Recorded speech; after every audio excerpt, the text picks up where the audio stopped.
عسلامة يا جماعة، اليوم درسنا الثاني في اللهجة التونسية. اليوم باش نتعرفوا على كلمة جديدة، برشا. برشا it means a lot, too much, many. انا صقهرة سيا بيان سور كو ما نقولش بزاف، نقول برشا. وبرشا هي كلمة تونسية بحتة، يعني ما ثم حتى دولة عربية بخلاف تونس تقول برشا.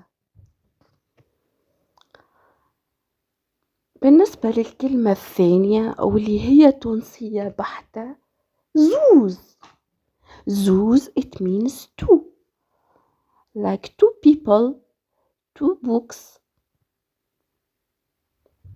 وزوز هي كلمة تونسية بحتة، عرضوني زوز صبايا. بسلامة، غدوة نتقابلوا في كلمة جديدة من اللهجة التونسية العسل. بسلامة وشيا طيبة.